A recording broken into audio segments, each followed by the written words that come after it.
You're listening to Everybody Pulls the Tarp, the go-to podcast for high performers. I'm Andrew Moses. Each week, you'll hear my thought-provoking conversations with Olympians, pro athletes, CEOs, elite coaches, best-selling authors, and other high performers to uncover their secrets to success.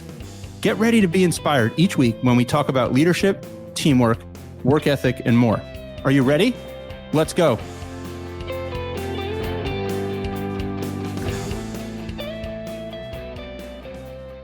Hi, everyone.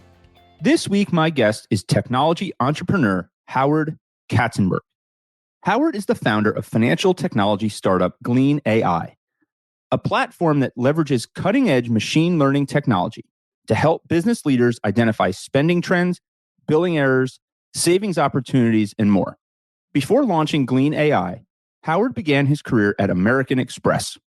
He then spent 10 years as CFO for two major fintech startups, including OnDeck, where he was one of the first employees and helped scale the company to over 500 people. As CFO, he led the company through its IPO, a dynamic, complex, and monumental achievement for any company and leadership team. In our conversation, we deep dived into Howard's career to explore the success secrets powering everything he's accomplished so far. Howard talked about how every single one of us can find our own unfair advantage that optimizes our chance at success in anything. We also explored the power of unlearning things, as Howard says, and why sometimes the best answer to a question is simply, I don't know. Our conversation is filled with so many powerful career and leadership lessons. I can't wait for you to hear it. So let's pull the tarp and get straight to Howard Katzenberg. Where I want to begin, you got into financial technology, commonly known as fintech, in the early days. In many ways, you are an industry pioneer. I'm curious, Howard, have you always been drawn to kind of early ideas and early concepts? Yeah, I think since I was a kid, I always like tinkering around with whatever the latest Atari was or the Commodore 64. I remember like signing into Prodigy every day, with the modem and checking my stock like quotes and sports scores. I've always been entrepreneurial, and listen, I kind of got into fintech before it was even a word. Right out of college, I worked for American Express in their for initially kind of doing venture capital, but then I moved on to their business development arm. And after business school, I started working for a company called Swift Capital, which was like a neobank before its time. And then I joined OnDeck in 2008. And like I said, like even then, fintech was not a word yet. OnDeck and some of the other companies around during that time really helped pioneer that burgeoning industry. Howard, when you think about the early days in your career and you think about some of the work that you did and the opportunities that you found for yourself, are there things that you think back to and say, I really did that well, or I wish I hadn't worried so much about that? When you think about those early days of your career and how it set you up for the success you've had since, what comes to mind? I feel like you put a lot of pressure on yourself early days to perform well. And it's like, all right, well, if I want to get my MBA, I got to have this level of experience. I got to do these outside activities. And you're almost like measuring yourself against some expectation of like what the mold is. I feel like, especially in my early 20s, I would probably like start discounting my own potential and capability. I got to be on this path. But I've always been like a smart, curious guy. And I think, I had to like gain that faith in myself, I suppose, by doing things like non-traditionally and just like putting that trust in myself. So I think, my advice would be, don't necessarily try to fit in that mold and be like, all right, I got to get 4 years of experience before I apply to get my MBA. And at my MBA, I need to do these things and join these clubs. Like I tell my kids now, like just do what feels natural for you. Do the things you enjoy. And I've given myself Howard in his 20s, I'd give him that advice as well. Let's unpack that a little bit, Howard. So doing things that feel natural, doing things that you enjoy, not necessarily following whatever the preconceived mold maybe is for a certain career path or something. How did you put it all together though? How did you stay focused and make sure that you weren't kind of going off in all these different directions, following passions that may have led you astray and not enabled you to chart the course? Well, I think you look at my background and it's like worked at American Express, right? Then went to get an MBA, then worked at Swift, OnDeck, Better. It seems very linear. Like, hey, it was very focused on the lending industry. And now with my latest gig, I kind of transitioned to being a founder, but like it wasn't linear. And because I'm very entrepreneurial, I don't know if I had the discipline to be linear. It kind of worked out that way, but it wasn't necessarily purposeful. There were other, before, I'm trying to think, like after my MBA and before I started at OnDeck, there were like two other opportunities that were not lending related that I kind of pursued. And even during my MBA, I tried to start a business like that had nothing to do with lending. It was a biotech company, and it failed. Right, so like there's ups and downs, and I think just maintaining perspective that like that's just part of life. That not everything's going to be linear, and like things will work out if you try to maintain perspective. That listen, if it doesn't work out, I'm gonna learn from the experience, and it's gonna make me better prepared for whatever I do next. So my career has not been as like purposeful as you would think. But, I think each experience has just made me a better leader, better like business person, and probably just a better person overall. So I don't know if I answered the question, but it's tough to be so purposeful and linear when career planning. I think you did answer the question, Howard. And I'm curious, when you look at different decisions that you've made at different points through your career, and we're going to get into what you're doing today, because it's really exciting, and it's in many ways a pivot, and it's also in many ways kind of just a continued path like you've talked about. But when you think about different roles and different business opportunities that present themselves to you, how have you kind of made those decisions? Yeah, it's a great question. Generally, each opportunity is a little bit different. So I think you have to ask yourself like where you are in your career. So like coming out of college, I had a couple of different opportunities, and for me, like what was really, really important was not like the compensation. It was not even the company. It was like, can I learn? How quickly can I learn? And I was given the opportunity to work in American Express's venture capital group. At the time, this is like 2000, where it was the first like internet bubble. And that's where the action was. And I knew, listen, if I could be working with these portfolio companies, also working within a big enterprise framework, like I'm just going to be able to learn so much at this company. And that was the approach I took. Of course, American Express had like a great brand and it's like an awesome reputation for training people. So that factored into my decision. But I got paid like not that well, right? But that to me wasn't important. Now in my career, well, not as a founder, but like, now that I have a family, I have a mortgage, like compensation would be much more relevant to me. But now, I think the advice I give most people is like, you got to figure out like what's most important to you. For me, it's always like the people first, right? I need to be able to work with whoever the CEO is, whoever like the team is that I'll be managing. It needs to be natural, and there can't be like conflicts right off that you feel right off the bat. There needs to be that natural chemistry. That's test number one. Test number two is like, do I really believe in this product in the market, right? If you're joining a venture-backed startup, that's a really important question to ask, because like the team might be great, product might be great, but if there's no like scalable strategy or the unit economics are backwards, like that's going to present some challenges along the way. So I think you have to feel good about the company with respect to its market opportunity. And then third, I think, what do you want to get out over the next 2 years? What do you want to learn?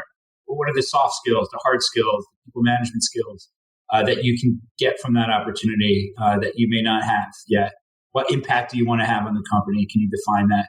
And like those are the things that, I generally counsel other people who are looking to make shifts right now in their career to really like think hard about those three elements. And then, if those are all successful, then you can get in the weeds on like day-to-day responsibilities, compensation, benefits, etc. Howard, I'm curious, I'm thinking about back to your early days at American Express, and you come out of college and you've got a great education and you're at a big company, and there's probably, like you said, so many opportunities to learn. And this podcast is called Everybody Pulls the Tarp, and it's all kind of loosely connected to an experience I had in my first internship while I was in college. And people who listen regularly know this story, but I wanted to work in the front office of baseball. I applied to minor league teams. And on the first day, the general manager said, "You're going to learn a ton this summer, but one thing I need to make sure all of you know is that you need to keep a pair of old clothes in the locker room so you can help the grounds crew pull the tarp on and off the field, because in the minor leagues, the grounds crews are much smaller than the big league counterparts, and everybody has to pitch in. And it wasn't just the pulling the tarp on and off the field that summer that was a surprise. There were so many other things that I got exposed to that at the time, you're kind of wondering, like, well, how is this helping me get where I want to go, right? I was setting up moon bounces. I was driving the players' spouses to their condo complexes. I was, hawking merchandise, dressing as the mascot. And as I went on in my career, I started to realize, these things really were more transferable than I thought. These things were the fundamentals of customer service and client service and responsiveness and communication and really being engaged in what you're doing. Like, there were so many things that I learned that I apply today in a completely different field that I didn't even realize at the time. When you think back on some of the work that you did at American Express in those early days, are there examples that you can think of where you learned lessons that you may not have realized at the time? So I'm glad you brought up baseball. Like, two things kind of come to mind. First is like just advice I give my kids right now. They're on a travel baseball team. And when I see them sitting on the dugout or talking, like being distracted, I'm like, come on, guys, you're part of a team here. And you need to be rooting on your teammates and doing everything you can. Help out the coaches. Sure, if someone strikes out, go talk to them. Give them like a pat on the back. So like what you're describing, I'm trying to impart on my 11-year-olds right now. The story that comes to mind from American Express is also kind of baseball related. I had worked in the venture capital group. That was like my first job there before I moved over to do business development. And, the bubble burst basically a couple months after I arrived. I don't know if it was related to me or something else, but most of the portfolio companies that we had invested in were experienced like a lot of challenges, raising capital, signing new customers, retaining like their employees, et cetera. And we had invested in like 40 companies in over like a pretty fast pace. And I was on the team that was like responsible for managing the relationships post investment. And at one point, the market had gone down like 40%. We basically, it was me, there was like a VP and one other like analyst on the team. And what we needed to do was just like really do a deep dive of each opportunity that we had previously invested in and kind of see, all right, how are they doing? How can we help them? Is there anything strategically that we can help them with within American Express? And like there was urgency around this because like we had a report, like basically the division, the sustainability of the team we were on, like really depended on the results of this analysis that we would do. And this took place during the Subway Series. Mets versus Yankees never happened before, right? Year 2000. It was 2001, right? Like I'm a huge Mets fan. And there were games, I missed the World Series, but like I felt like, we would order pizza, listen to the radio on Saturday and Sunday nights, working as a team together. And that experience, that just showed me like it wasn't just me stepping up, but others on the team as well. That, I look back and like that really, having gone through such like a team building experience, like I really need to step up here so early in my career. It has served me well throughout when, I try to, like you got to wear especially at early stage startups, like you got to wear multiple hats, right? Don't complain, and you'll be valued by all the contributions that you're making, not just by kind of your bosses, but your peers as well. So anyway, that's two relevant baseball stories for you. There you go, Howard. Let's fast forward a little bit to your days at OnDeck.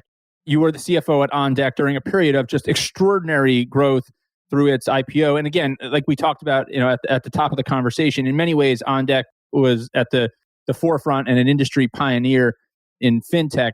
I'm curious, when you think about a company like that starts small and experiences rapid growth, what were some of the bigger challenges that you faced over that period of time?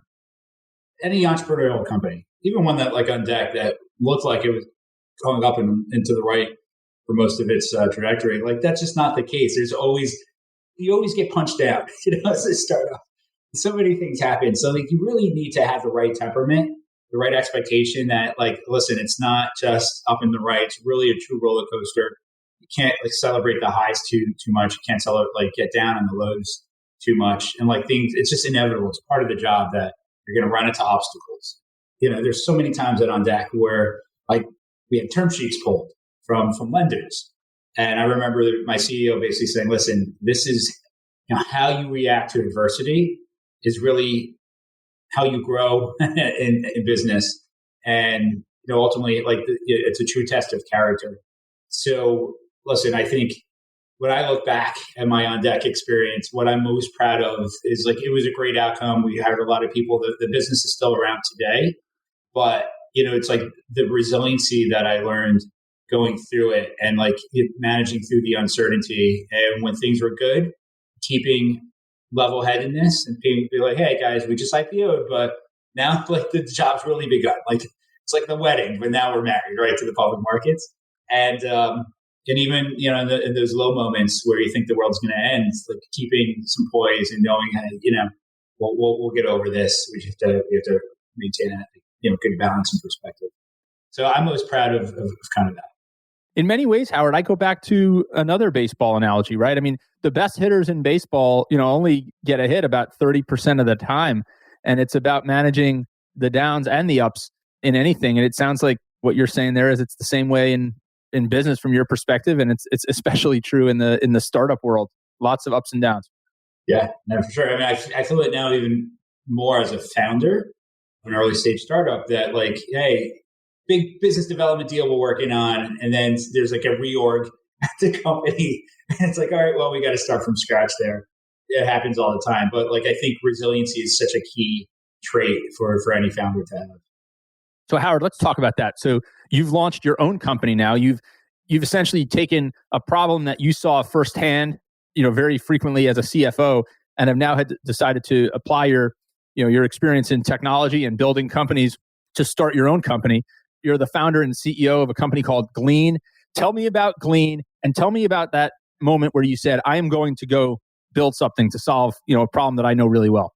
Yeah, great question. By the way, it's Glean AI. There's a couple other Gleans out there. But so like I said before, I've always been entrepreneurial.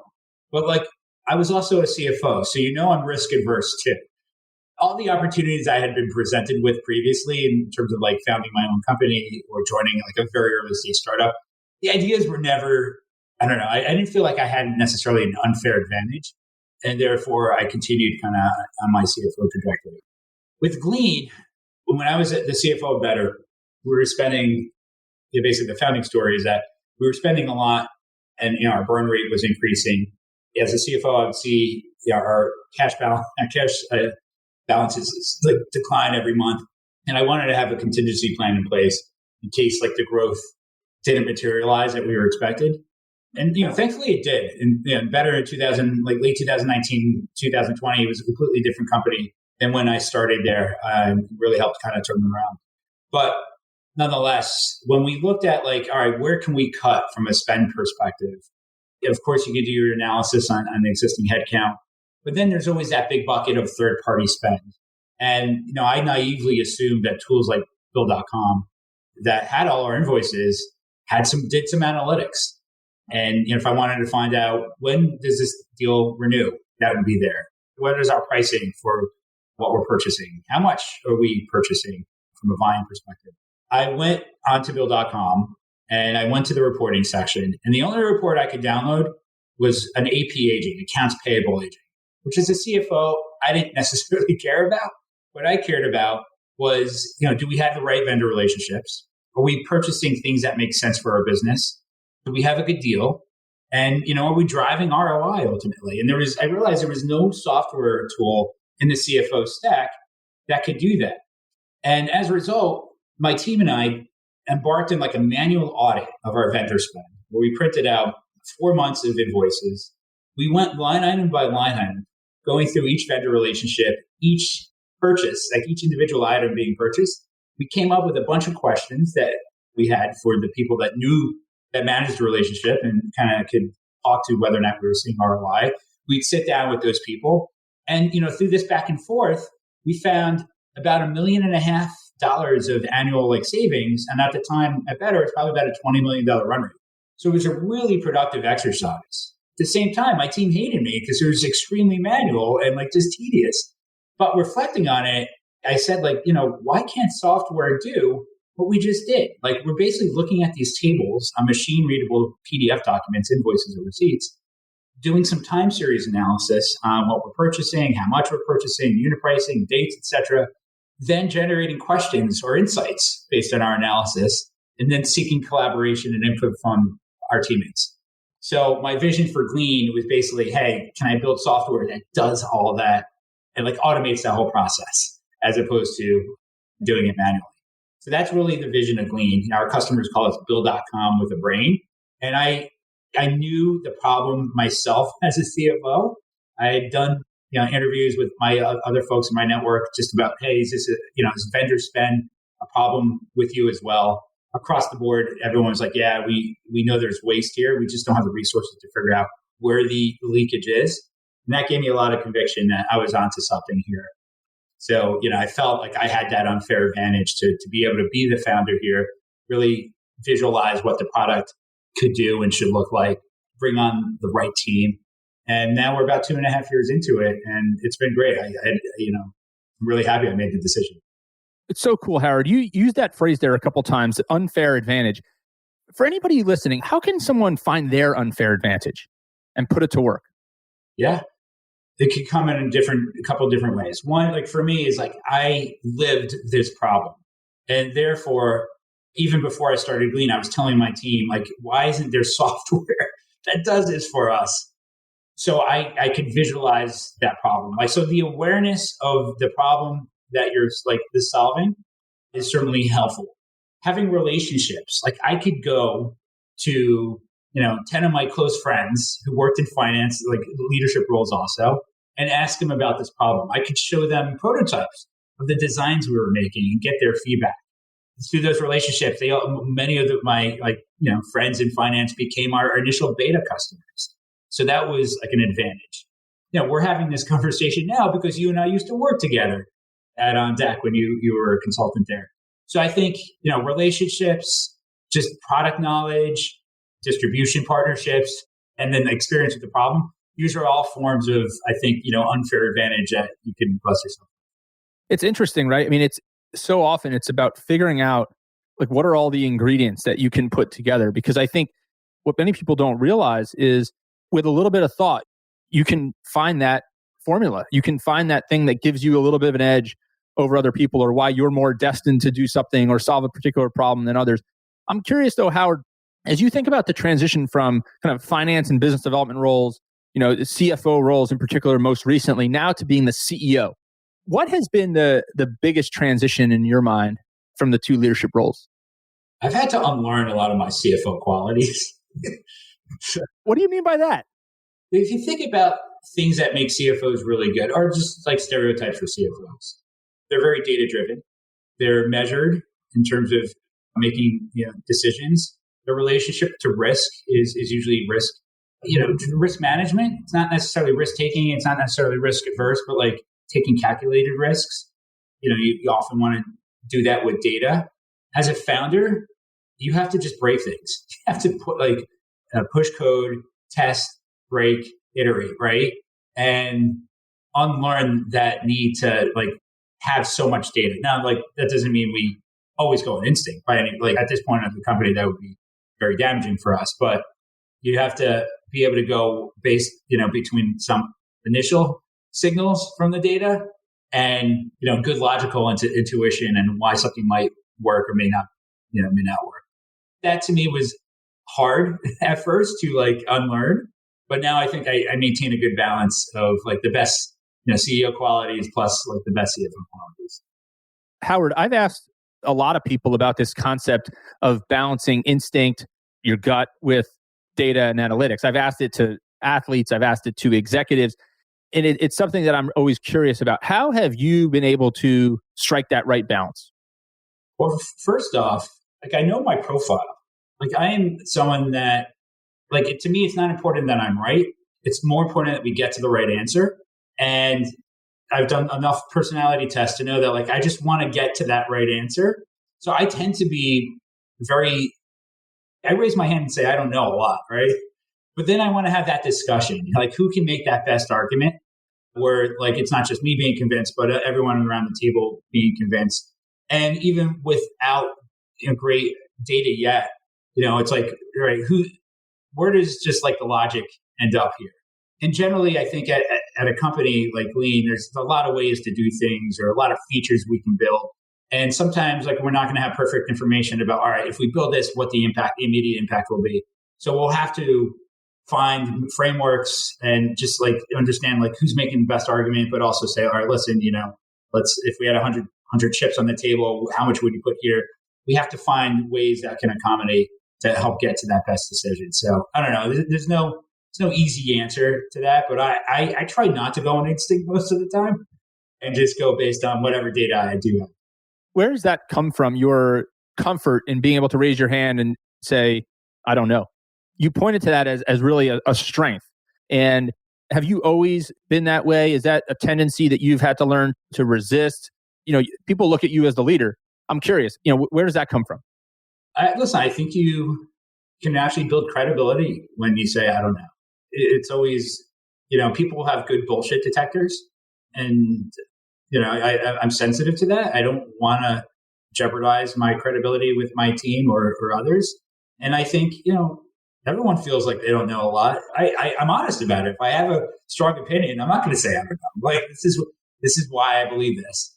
But at the same time, if I really am uninformed on something, like paid search, for instance, I am not an expert by any means on paid search. And I look to defer to people who are, and I'll trust their judgment on things. And that's something like we're iterating on right now, paid search and SEO. So listen, for me, that's just who I am. And it's more natural for me to say, I don't know, than this is the way it is and kind of just fake it. It's a great point there, Howard.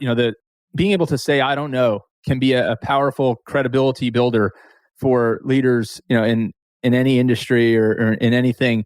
Howard, this has been so much fun. I've known you for quite some time, and it's always awesome to see where you continue to take things with your career and the businesses that you're involved in. It's been so much fun breaking it all down with you. We'll have to do a part 2 sometime. All right, Howard? Yeah, I'd love to. By the way, on the I don't know stuff, it's not like you can't just stop at I don't know. It's like, I don't know, but here's the things I'm going to do to get to an answer or figure it out, right? And that's really important as a leader. Like, I don't know is a good temporary answer. It's not a good permanent answer. But Andrew, I really enjoyed the conversation today. I look forward to the next one. Howard, that's such a great point. I'm glad you made that because it's not good enough just to say, I don't know.